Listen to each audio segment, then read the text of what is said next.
أشهد أن لا إله إلا الله وحده لا شريك له وأشهد أن محمدا عبده ورسوله أما بعد فأعوذ بالله من الشيطان الرجيم بسم الله الرحمن الرحيم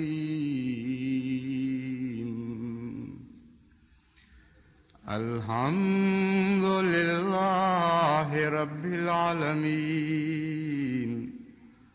الرحمن الرحيم مالك يوم الدين إياك نعبد وإياك نستعين اهدنا الصراط المستقيم صراط الذين أنعمت عليهم غير المغضوب عليهم ولا الضالين.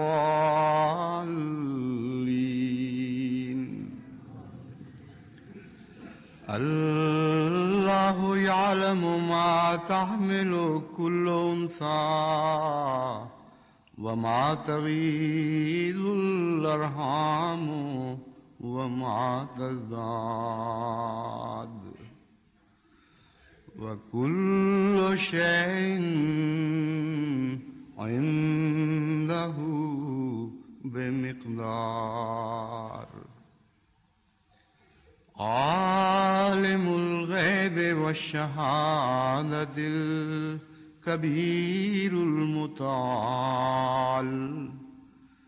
سواء منكم من أسر القول ومن جهر به ومن هو مستخف بالليل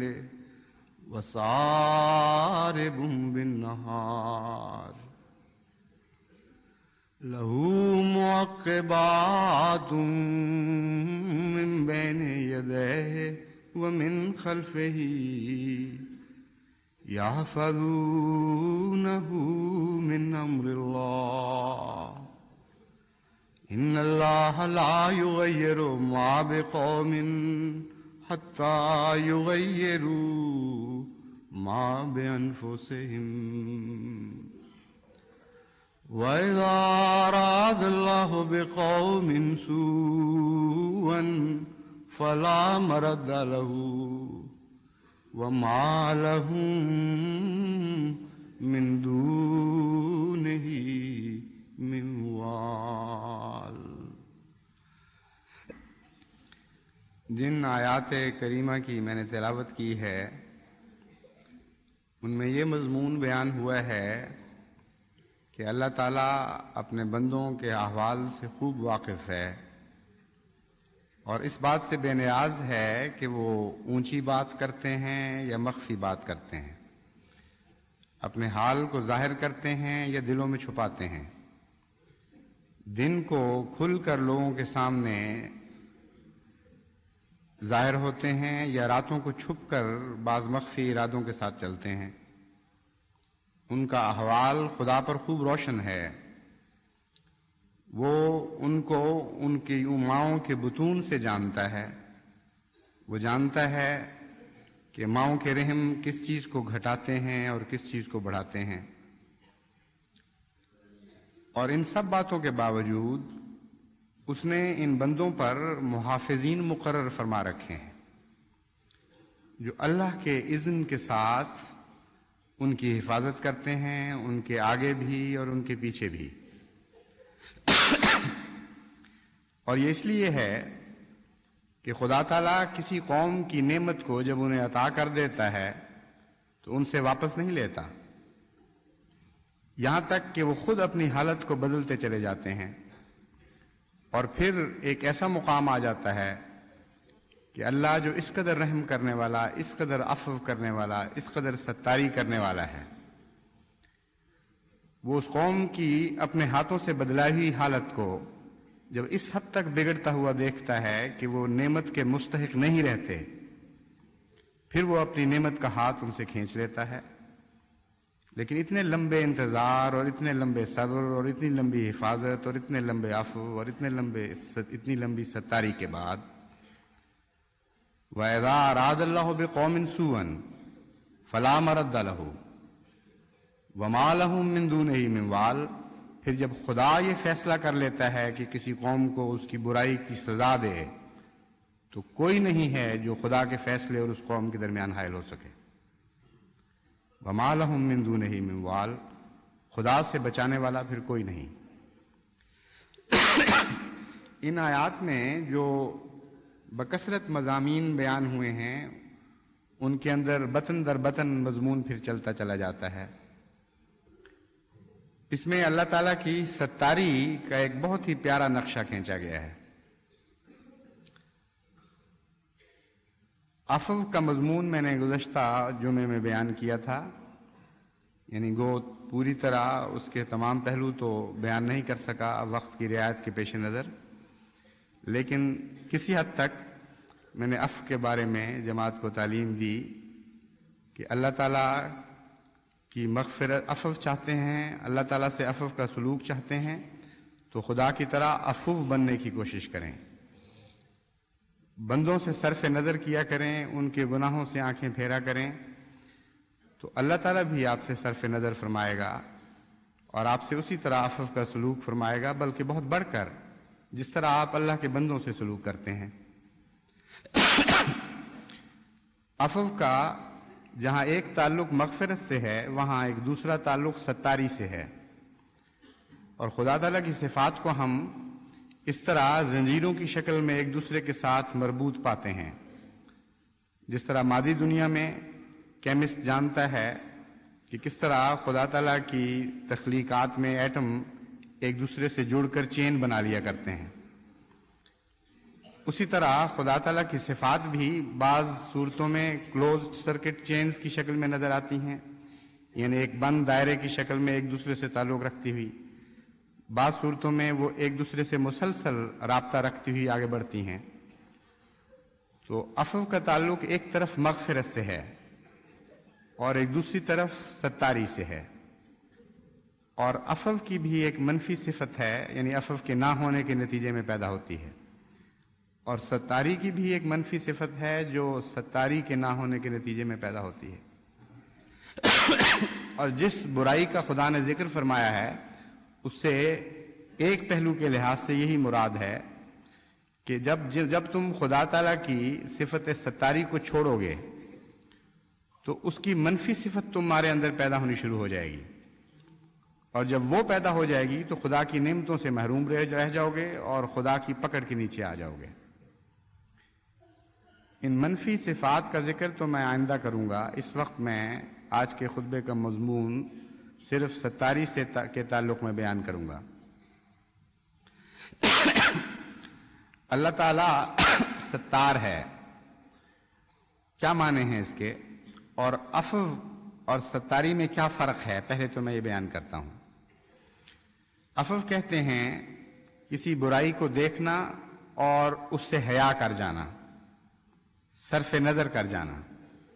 چنانچہ حضرت صلی اللہ علیہ وآلہ وسلم نے اس پہلو سے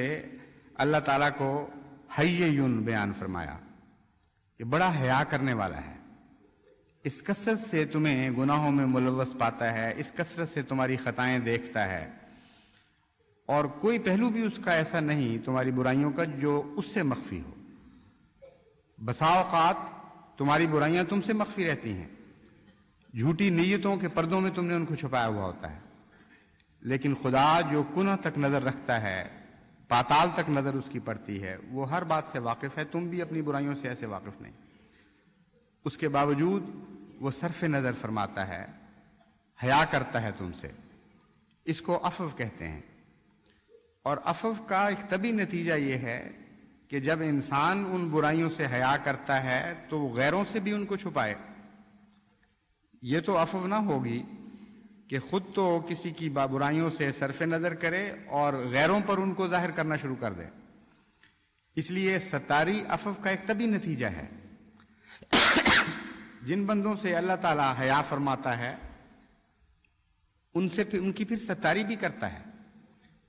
اور آگے لوگوں سے ان کو محفوظ رکھتا ہے. چنانچہ یہاں جو حفاظت کا مضمون بیان فرمایا، لہو معقبات من بین یدیہ ومن خلفہ یحفظونہ من امر اللہ، اس میں حفاظت کے دوسرے معنی کے علاوہ ایک یہ معنی بھی ہے کہ سب کچھ جاننے کے باوجود اس نے ایسے کارندے مقرر فرما رکھے ہیں جو بنی نوع انسان کے عیوب کو غیروں پر ظاہر ہونے سے روکتے رہتے ہیں. اور بالارادہ ملائکہ بھی اس بات پر مقرر ہیں اور قانون قدرت بھی اس بات پر مقرر ہے کہ انسان کے عیوب کو غیروں سے چھپاتا ہے. اور اگر اس پہلو سے انسان اپنی زندگی کے واقعات پر غور کرے تو دنیا دار جن باتوں کو اتفاق سمجھتا ہے کہ جی ہم نے اپنی چالاکی سے اتفاق سے بچ گئے یا اپنی چالاکی سے بچ گئے، ایک عارف باللہ کو کھلم کھلا نظر آ جاتا ہے کہ یہ محض اللہ تعالیٰ کی ستاری تھی کہ اس نے میرے اوپر پردے ڈھانپ دیے، میرے عیبوں کو غیروں کی نظر سے بچا لیا، ورنہ میری حماقتیں، میری غفلتیں ایسی تھیں کہ اس کے نتیجے میں دنیا پر میرے عیب ظاہر ہوتے تو بعید نہ تھا. یہ محض ستاری ہے اور بالارادہ ستاری ہے، کوئی اتفاقی واقعہ نہیں ہے، ایک تصرف الہی ہے جس کے نتیجے میں میرے عیب غیروں سے ڈھانپے گئے. اس کو کہتے ہیں ستاری. تو عفو کا ایک طبی نتیجہ ہے ستاری. اور اللہ تعالیٰ اس طرح ستاری فرماتا ہے کہ ایک تو قانون قدرت ہے جو از خود جاری و ساری ہے. چنانچہ بعض ٹرانسپیرنٹ چیزیں اس نے پیدا کی جن سے نظریں آر پار ہو جاتی ہیں، اور بعض ایسی ٹھوس چیزیں جن سے نظر گزر نہیں سکتی، اور انسان طبعاً از خود ان چیزوں کو جن سے نظریں آر پار ہو جاتی ہیں نمائش کے لیے استعمال کرتا ہے. اپنی اچھی چیزیں جہاں رکھتا ہے وہاں شیشے کے کور آگے سے لگا دیتا ہے، جس طرح دکانیں سجی ہوئی یورپ میں آپ نے دیکھی ہوں گی یا پاکستان کے بڑے شہروں میں بھی، وہاں شیشہ استعمال کیا جاتا ہے. جہاں گند ہوتے ہیں ان کو وہاں ایسی چیزیں استعمال کی جاتی ہیں جن سے نظر آر پار نہ جائے. اگر ہر چیز شفاف خدا بنا دیتا تو کچھ بھی بعید نہ تھا اور اس کے قبضہ قدرت میں تھا. لیکن پھر انسان کے اتنے عیب ایک دوسرے پر ظاہر ہوتے کہ یہ ساری دنیا شیشے کی دیواروں کی دنیا بن جاتی. پھر دن ہے اور رات ہے، جیسا کہ خدا تعالیٰ نے ان آیات میں ذکر فرمایا. راتیں بہت سی عیب چھپا دیتی ہیں. اندھیرا جہاں ایک منفی طاقت ہے وہاں اس لحاظ سے ایک مثبت چیز بن جاتا ہے کہ بہت سے عیوب کو ڈھانپنے کا موجب بن جاتا ہے. تو ایک تو عام قانون ہے، دوسرا ستاری میں ایک بالارادہ قانون جاری ہے، اور اس بالارادہ قانون کے متعلق بہت سی تفاصیل حضرت اقدس محمد مصطفیٰ صلی اللہ علیہ وآلہ وسلم نے بیان فرمائیں. صفات باری تعالیٰ کا مضمون تو بہت وسیع اور دلچسپ ہے، لیکن اس کا ایک اصولی پہلو ہمیں ہمیشہ مد نظر رکھنا چاہیے، ورنہ ہم صفات باری تعالیٰ کے مضمون کو سمجھ نہیں سکیں گے. وہ یہ ہے کہ خدا تعالیٰ کی صفات لامحدود اور لامتناہی ہیں، اور یہ ناممکن ہے غیر اللہ کے لیے کہ کامل طور پر اپنے خدا کی کسی صفت کا مظہر بن سکے. جب ہم کہتے ہیں فلاں کامل مظہر ہے تو مراد یہ ہے کہ اللہ تعالیٰ نے بشر کو جو استعدادیں بخشی ہیں ان استعدادوں کے منتہا تک وہ پہنچ گیا، اور صفات باری تعالیٰ انسان میں ڈھل کر جو رنگ اختیار کر سکتی ہیں اس کو اس نے درجہ کمال تک پہنچا دیا. بس آن حضرت صلی اللہ علیہ وآلہ وسلم ان معنوں میں اللہ کے مظہر اتم ہیں کہ اللہ تعالیٰ نے آپ کو جو استعدادیں عطا کیں اول وہ تمام بنی نوع انسان کی استعدادوں سے بڑھ کر تھیں، اور جتنا بڑا برتن تھا اتنی بڑی محنت درکار تھی اس کو بھرنے کے لیے. یہاں استعدادوں کے بڑھانے کا یہ مطلب نہیں ہے کہ باقی لوگوں پر سے ان پر کم ذمہ داری عائد کی گئی. حضرت صلی اللہ علیہ وآلہ وسلم کی استعدادوں کو بڑھانے کا مطلب یہ ہے کہ سارے بنی نوع انسان سے زیادہ محنت آپ کو کرنی پڑی، سارے بنی نوع انسان سے زیادہ ذمہ داریاں آپ کی بڑھ گئیں، کیونکہ جتنا بڑا برتن ہو اتنی محنت اتنی کوشش سے بھرا جاتا ہے. اور اس کے باوجود حضرت صلی اللہ علیہ وآلہ وسلم نے درجہ کمال تک پہنچا دیا، لبالب بھر دیا اپنے وجود کو صفات باری تعالیٰ سے. پس صفت باری کو اپنی ذات میں جاری کرنے کے لیے حضرت محمد مصطفیٰ صلی اللہ علیہ وآلہ وسلم کے حوالے کے بغیر بات ہو ہی نہیں سکتی. ہم سمجھ ہی نہیں سکتے کہ یہ صفت بندے میں آ کر کیا روپ دھارے گی. پانی جس طرح برتن میں جا کر ایک شکل اختیار کرتا ہے، تو وہ نمونے کا برتن جس میں صفات باری تعالیٰ جلوہ گر ہوتی ہیں اور ایک خاص شکل اختیار کرتی ہیں، وہ حضرت اقدس محمد مصطفیٰ صلی اللہ علیہ وآلہ وسلم کی ذات ہے. بس آپ کی ذات کے حوالے کے بغیر صفت باری تعالیٰ کا کوئی مضمون بیان ہی نہیں ہو سکتا. حضرت صلی اللہ علیہ وآلہ وسلم ستاری کے مضمون کو بیان کرتے ہوئے فرماتے ہیں، مسند احمد بن حنبل کی حدیث ہے، حضرت یعلا روایت کرتے ہیں کہ حضرت محمد مصطفیٰ رسول اکرم صلی اللہ علیہ وآلہ وسلم نے فرمایا، ان اللہ عز و جل یحب الحیاء والستر. اللہ عز و جل حیا کو پسند فرماتا ہے، محبت کرتا ہے حیا سے، اور ستر سے محبت کرتا ہے.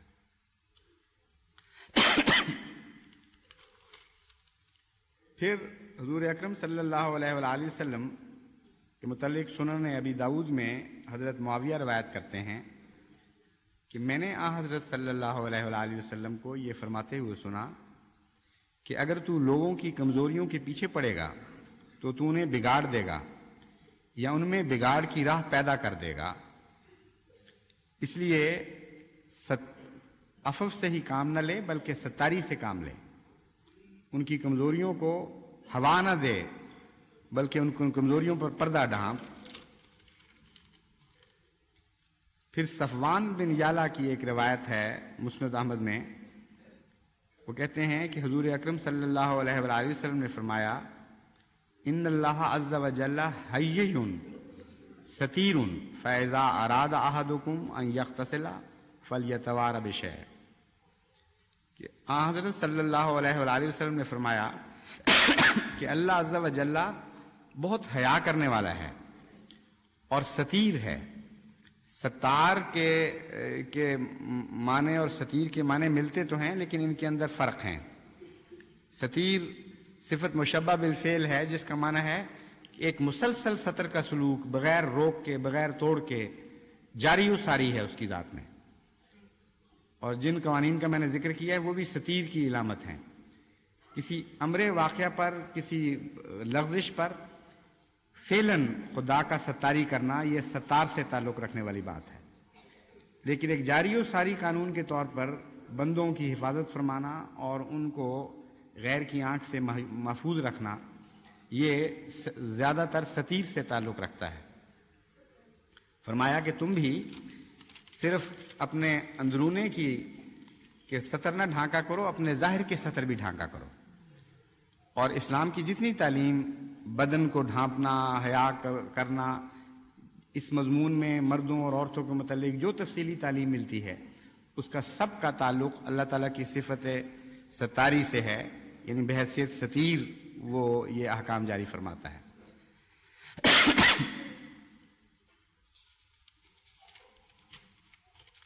حضرت ابن مسعود بیان کرتے ہیں کہ ایک شخص کو چوری کے الزام میں حضرت صلی اللہ علیہ وآلہ وسلم کے سامنے پیش کیا گیا تاکہ آپ اس کے ہاتھ کو کاٹنے کا حکم صادر فرمائیں. حضور کا چہرہ یہ حالات دیکھ کر متغیر ہو گیا. مسلمانوں نے عرض کیا کہ یا رسول اللہ، کیا آپ کو اس کام میں کچھ کراہت آ رہی ہے؟ آپ نے فرمایا، کیوں نہ آئے، میں اپنے بھائیوں کی دشمنی میں شیطان کا مددگار نہیں ہونا چاہتا. اگر تم چاہتے ہو کہ اللہ تعالیٰ تمہارے گناہ معاف کر دے اور بخش دے تو تم کو چاہیے کہ لوگوں کے گناہوں کو چھپاؤ، کیونکہ جب تم سلطان کے پاس جاؤ گے تو حد جاری کرنا اس پر ضروری ہو جائے گا۔ بہت ہی پرحکمت تعلیم ہے۔ ستاری کہاں کی جا سکتی ہے، کہاں نہیں کی جا سکتی، کہاں عفو پر ہاتھ کھلے ہیں، کہاں بند جاتے ہیں، اور جماعت کو خاص طور پر اس حدیث کے مضمون پر غور کرنا چاہیے۔ اگر کوئی برائی دیکھتا ہے تو یہ ایک غلط فہمی ہے کہ اس برائی کو لازماً شکایت کر کے سزا دلوانی چاہیے۔ یہ فرض نہیں ہے آپ کا۔ حضرت صلی اللہ علیہ وآلہ وسلم نے ناپسند فرمایا اس بات کو، لیکن کن برائیوں میں شکایت کرنی چاہیے، کن میں نہیں کرنی چاہیے، یہ الگ مضمون ہے۔ نہ کرنے والی باتیں جہاں تک ہم نے معلوم کی حدیث سے اور اسوہ سے، وہ ہیں جہاں ذاتی قصور ہے کسی انسان کا، انفرادی قصور ہے، اور جہاں نظام جماعت یا نظام اسلام کے خلاف کوئی شرارت ہے،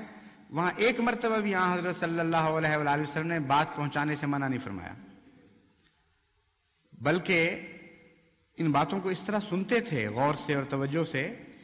کہ غیر قرآن کریم بیان فرماتا ہے تانا دیا کرتے تھے کہ وہ اذن ہے، وہ تو مجسم کان ہے شکایتیں سننے کے لیے۔ فرمایا اذن خیر لکم، ہے تو مجسم اذن تمہارے جس طرح تم کہہ رہے لیکن ان معنوں میں نہیں، خیر کے لیے اذن ہے۔ وہ باتیں غور سے سنتا ہے جن سے قومی بھلائیوں کا تعلق ہے،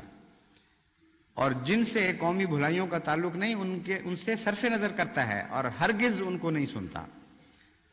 تو حضرت صلی اللہ علیہ وآلہ وسلم کا اسوہ اس میں ایک تفریق فرما رہا ہے۔ جہاں قومی نقصان کے خطرے ہوں وہاں ہر مومن کا فرض ہے کہ بات کو متعلقہ نظام تک پہنچائے۔ جہاں انفرادی غلطیاں ہوں وہاں حضرت صلی اللہ علیہ وآلہ وسلم کی تعلیم یہ ہے کہ ان سے صرف نظر بھی کرو اور ان کو ان لوگوں تک پہنچانے سے حیا کرو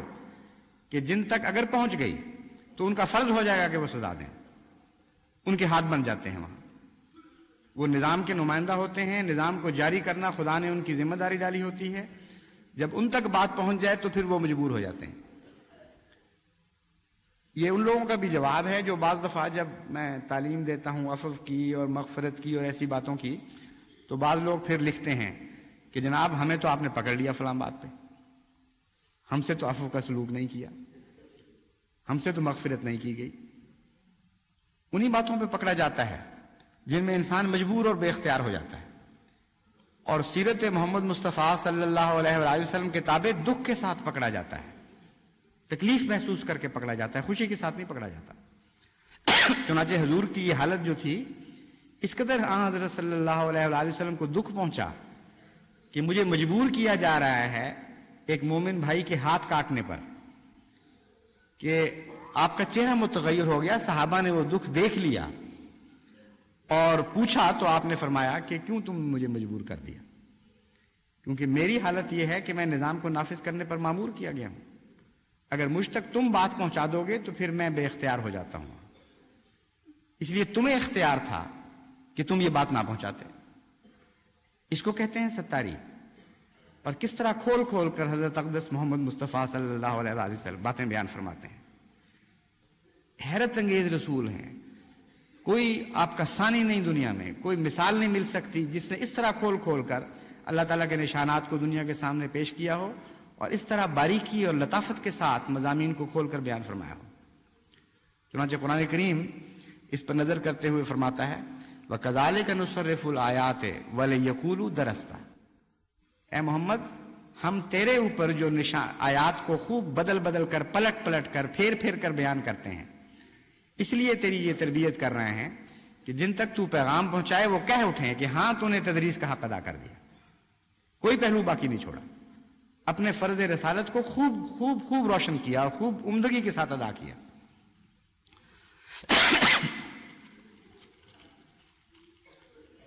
حضور صلی اللہ علیہ وآلہ وسلم سے متعلق ابن عباس بیان کرتے ہیں، اور یہ سنن ابن ماجہ کی حدیث ہے فرمایا من ستر عورت اخیہ المسلم ستر اللہ عورتہ یوم القیامہ ومن کشف عورت اخیہ المسلم کشف اللہ عورتہ حتی یفضحہ بہا فی بیتہ، کہ جس نے اپنے مسلمان بھائی کی پردہ دری کی، یعنی ستاری سے کام نہ لیا، اللہ اس کی پردہ دری قیامت کے دن فرمائے گا، اور جس نے ستاری کی، من سترہ عورت آخی، جس نے اپنے مسلمان بھائی کی ستاری کی، پردہ پوشی فرمائی، اللہ قیامت کے دن اس کی پردہ پوشی فرمائے گا۔ ومن کشف عورت آخی المسلم، اور جس نے اس کی پردہ دری کی، اللہ اس کی پردہ دری اس طرح بھی کرے گا کہ وہ اپنے ہی گھر میں ذلیل اور رسوا ہو جائے۔ پھر ابن صالح ابی صالح ابو ہریرہ سے روایت کرتے ہیں، اور یہ جامع ترمذی میں حدیث آئی ہے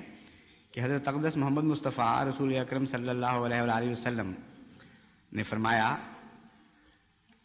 کہ جس نے من نفس عن مومن کربتن، جس نے من کربن، من نفس عن مومن کربتن من کرب الدنیا نفس اللہ عنہ کربتن من کرب الآخرہ ومن ستر علی مسلم سترہ اللہ فی الدنیا والآخرہ واللہ فی عون العبد ما کان العبد فی عون اخیہ، کہ جس کسی نے بھی اپنے مومن بھائی کے دکھ کو، دنیا کے دکھوں میں سے کسی دکھ کو دور کیا، اللہ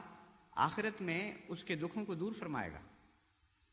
اور جس نے اپنے مومن بھائی مسلمان کی پردہ پوشی فرمائی،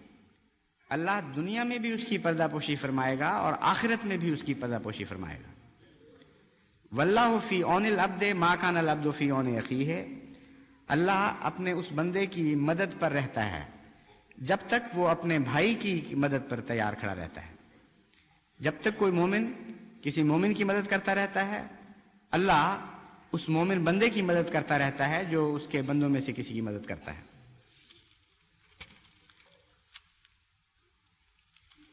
ایک بہت ہی پیاری حدیث اس مضمون میں یہ ہے، ویسے تو ساری حدیثیں پیاری ہیں لیکن پیاری چیزوں میں سے بعض ذرا زیادہ پیاری لگتی ہیں، اور جس صحابی نے یہ روایت کی ہے، جس صحابی سے یہ روایت ہے، اس نے بھی خاص انداز سے اس کو پوچھا ہے۔ ان صفوان ابن محرز ان رجلا سأل ابن عمر کیف سمعت رسول اللہ صلی اللہ علیہ وسلم یقول فی النجوى، کہ حضرت کہ صفوان بن محرز بیان کے متعلق روایت آتی ہے، یا ان سے روایت ہے کہ انہوں نے دیکھا ایک شخص کو جو حضرت ابن عمر سے سوال کر رہا تھا، اور اس نے سوال یہ کیا کہ وہ ذرا مخفی سر والی بات کے متعلق تو روایت بیان کریں، وہ کیا بات تھی کہ جس میں سرگوشی کے لہجے میں کوئی بات ہوئی تھی، کوئی ذکر ملتا ہے، وہ ہمیں بھی سنا دیں۔ تو اس پر حضرت ابن عمر نے بیان کیا کہ حضرت صلی اللہ علیہ وآلہ وسلم نے راز اور سرگوشی کے انداز میں فرمایا کہ تم سے کوئی اپنے رب کے قریب ہوگا قیامت کے دن، یہاں تک کہ وہ اپنا سایہ رحمت اس پر ڈالے گا، پھر فرمائے گا تو نے فلاں فلاں کام کیا تھا، وہ کہے گا ہاں میرے رب، پھر کہے گا فلاں فلاں کام بھی کیا تھا، وہ اقرار کرے گا کہ اے اللہ مجھ سے یہ بھی سرزد ہوا تھا۔ اللہ تعالیٰ فرمائے گا میں نے اس دنیا میں بھی تیری کمزوریوں کی پردہ پوشی کی تھی، آج قیامت کے دن بھی تیری پردہ پوشی کرتا ہوں۔ کیسا پیارا انداز ہے حضرت اقدس محمد مصطفیٰ صلی اللہ علیہ وآلہ وسلم کا، خدا کی ستاری کی بات کر رہے ہیں، اور وہ بات بیان فرما رہے ہیں جو اللہ نے ڈھانپ کر بڑے پیار سے اپنے کسی بندے سے کی ہے، اور خود بھی سرگوشی کے انداز میں باتیں کر رہے ہیں، ہلکی آواز میں، ایک دبی دبی سی آواز میں بڑے پیار سے صحابہ کو یہ راز کی خبر سنا رہے ہیں کہ میں نے اللہ سے یہ پیاری بات سنی ہے اور میں تم تک پہنچاتا ہوں کہ قیامت کے دن خدا اس قسم کا معاملہ بھی فرمائے گا۔ تو وہ شخص جو وہ بندہ بننا چاہتا ہے جس بندے کا اس حدیث میں ذکر ہے، جو چاہتا ہے کہ اللہ کی رحمت کا سایہ اس کے سر پر دراز ہو جائے، وہ بڑے پیار اور محبت سے قیامت کے دن اس سے فرمائے اور شروع میں تھوڑا سا ڈرا بھی دے کہ تو نے یہ کام کیا تھا، لیکن اس رنگ میں کہے کہ اس یوم حشر میں وہ کوئی اور نہ سن رہا ہو۔ اسی سے پتہ چلتا ہے کہ ڈرانے کے لیے نہیں بلکہ ایک پیار کے انداز میں مغفرت کے اظہار کے طور پر بات ہو رہی ہے۔ چنانچہ پوچھے کہ بندے تو نے یہ بھی کیا تھا، یہ بھی کیا تھا، یہ بھی کیا تھا، اور وہ اقرار کرتا چلا جائے، اور پھر فرمائے کہ میں دنیا میں بھی تیری ستاری کیا کرتا تھا، آخرت میں بھی تیری ستاری کروں گا۔ لیکن دنیا میں کن کی ستاری کرتا ہے، یہ مضمون پہلے حضور صلی اللہ علیہ وآلہ وسلم بیان فرما چکے ہیں۔ ان کی نہیں کرتا جو اپنے بھائیوں کی ستاری نہیں کرتے، ان کی پردہ دری کرتا ہے جو اپنے بھائیوں کی پردہ دری کرتے ہیں، ان کو گھروں میں بھی اپنے رسوا اور ذلیل کر دیتا ہے اور باہر بھی رسوا اور ذلیل کر دیتا ہے۔ اس لیے وہ بندے تو یہاں مراد نہیں ہیں۔ اگر آپ وہ بندہ بننا چاہتے ہیں تو اپنے بھائیوں سے مغفرت کا سلوک کریں اور ستاری کا سلوک کریں۔ مغفرت تو وہ معاملات ہیں جن میں آپ کا ذاتی بخشش کا معاملہ ہے، آپ کا گناہ ہے، آپ بخشش کر سکتے ہیں یا نہیں کر سکتے، یہ الگ بحث ہے۔ لیکن ستاری کو اپنائیں، کیونکہ ستاری کے نتیجے میں اللہ کی ستاری اس دنیا میں بھی حاصل ہوگی اور اس دنیا میں بھی حاصل ہوگی۔ آخر پر اس مضمون پر میں حضرت اقدس مسیح موعود علیہ السلام کے 2 اقتباس پڑھ کر اس خطبے کو ختم کرتا ہوں۔ آپ نے فرمایا، انسان کے ایمان کا بھی کمال یہی ہے کہ تخلق بے اخلاق اللہ کرے، کہ اللہ کے اخلاق کے رنگ میں اپنے اخلاق رنگین کر دے، یعنی جو اخلاق فاضلہ خدا میں ہیں اور صفات ہیں ان کی حتی المقدور اتباع کرے اور اپنے آپ کو خدا تعالیٰ کے رنگ میں رنگین کرنے کی کوشش کرے۔ مثلا خدا تعالیٰ میں عفو ہے، انسان بھی عفو کرے، رحم ہے، انسان بھی رحم کرے، حلم ہے، انسان بھی حلم کرے، کرم ہے، حلم ہے، کرم ہے، انسان بھی رحم کرے، حلم کرے، لوگوں سے کرم کرے۔ خدا تعالیٰ ستار ہے، انسان کو بھی ستاری کی شان سے حصہ لینا چاہیے اور اپنے بھائیوں کے عیوب اور معاصی کی پردہ پوشی کرنی چاہیے۔ بعض لوگوں کی عادت ہوتی ہے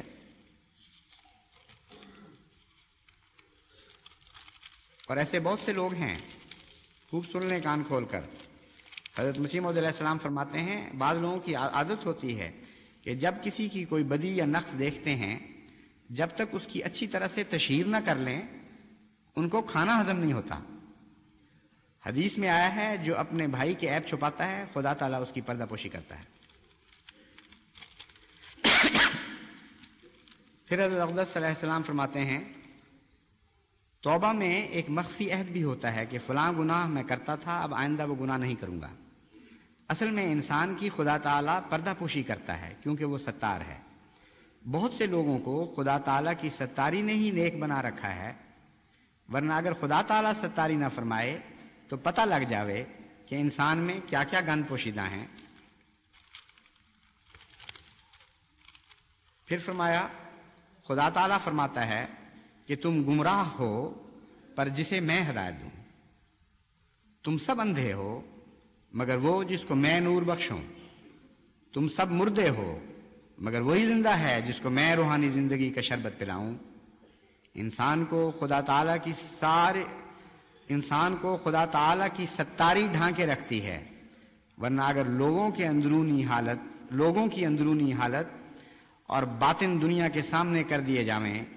تو قریب ہے کہ بعض کے قریب تک بھی جانا پسند نہ کریں۔ خدا تعالیٰ بڑا ستار ہے، انسانوں کے عیوب پر ہر ایک کو اطلاع نہیں دیتا، بس انسان کو چاہیے کہ نیکی میں کوشش کرے اور ہر وقت دعا میں لگا رہے۔ بس پیشتر اس کے کہ عفو اور ستاری سے ہماری بے اعتنائی اور بے پرواہی ہمیں اس مقام تک پہنچا دے جس مقام کے متعلق اللہ تعالیٰ کا یہ فیصلہ ہے کہ وَإِذَا أَرَادَ اللَّهُ بِقَوْمٍ سُوءًا فَلَا مَرَدَّ لَهُ وَمَا لَهُم مِّن دُونِهِ مِن وَالٍ، کہ اللہ تعالیٰ جب فیصلہ یہ کر لیتا ہے کہ کسی قوم نے میری حسنات کو چھوڑ دیا اور برائیوں نے ان کے اندر راہ پالی اور اس مقام تک پہنچ گئی ہیں کہ اب نعمت میں ان سے کھینچ لوں، پھر جب خدا سزا دینے کا فیصلہ کرتا ہے تو اس سزا سے دنیا میں کوئی کسی کو بچا نہیں سکتا۔ تو ہم نے تو ساری دنیا کو اس سزا سے بچانا ہے، اس لیے بہت کوشش کریں اور بہت محنت کریں۔ یہ چیزیں ایسی نہیں ہیں جو تکلیف دینے والی ہوں، یہ دونوں صفات ایسی ہیں جو لطف دینے والی ہیں۔ کتنا نادان ہے وہ شخص جو ان لطفوں سے بھی محروم رہے اور اللہ کی رحمت سے بھی محروم ہو جائے۔ پتہ نہیں کس نادان نے کسی کو کیا یہ سوجھا دیا ہے کہ پردہ دری میں مزہ ہے۔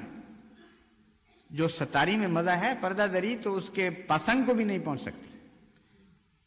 پردہ دری تو ایک گندی لذت ہے جس کی سردردیاں ساتھ لگی ہوئی ہیں، فساد ہے معاشرے کا، دکھ پھیلانے والی بات ہے، آپ ملوث کرنے والی بات ہے اپنے آپ کو دکھوں میں، اور پردہ دری کرنے والے کے خلاف پھر اور بھی لوگ پڑ جاتے ہیں۔ خام خواہ کے جھنجٹ ہیں مصیبت کے، جس کا نام جاہلوں نے لذت رکھ لیا ہے۔ جو ستاری کا مزہ ہے وہ بالکل اور مزہ ہے۔ ایسی عظیم روحانی لذتیں ہیں ستاری میں کہ عام انسان ان کا تصور بھی نہیں کر سکتا۔ یہ روح میں لذت داخل ہوتی ہے اور اس کا جز بن جاتی ہے، روح کو ایک عظمت عطا کرتی ہے، ایک بلند مقام عطا کرتی ہے، کردار کی تعمیر کرتی ہے۔ خدا کرے کہ جماعت احمدیہ عفو اور ستاری میں درجہ کمال تک پہنچ جائے۔ ساری جماعت کا ہر فرد، جماعت کے بوڑھے، جماعت کے بچے، جماعت کے مرد، جماعت کی عورتیں خدا تعالیٰ کی عفو اور ستاری کی صفات کو اس طرح اپنا لیں کہ اس دنیا میں خدا کے مظہر یہ بن جائیں اور تمام دنیا ان صفات سے فیض پانے والی بنے۔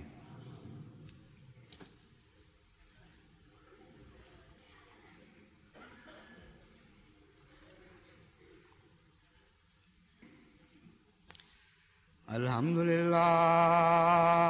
نحمدہ ونستعینہ ونستغفرہ ونؤمن بہ ونتوکل علیہ ونعوذ باللہ من شرور انفسنا ومن سیئات اعمالنا من يهده الله فلا مضل له ومن يضلله فلا هادي له ونشهد أن لا إله إلا الله وحده لا شريك له ونشهد أن محمدا عبدہ ورسولہ۔ گزشتہ جمعہ میں نے ایک دعا کی تحریک کی تھی، اسے بھولیں نہیں۔ یہ بہت ہی بے صبری ہوگی اور بلکہ گستاخی ہوگی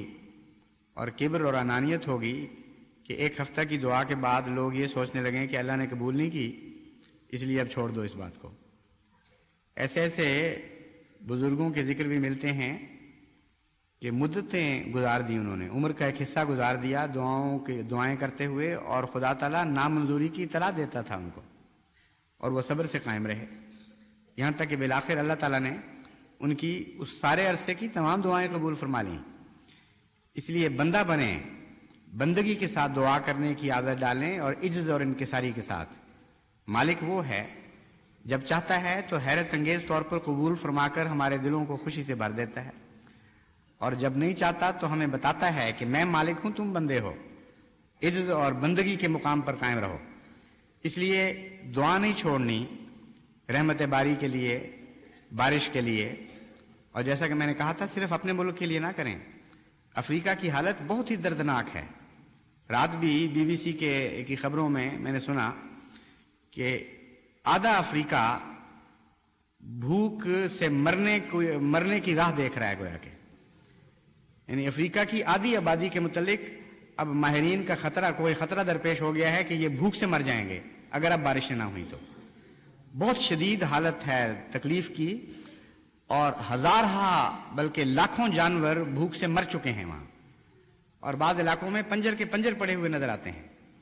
اس لیے بہت درد سے دعائیں جاری رکھیں۔ جب دوسروں کا درد کریں گے تو اللہ آپ پر بھی زیادہ رحمت فرمائے گا۔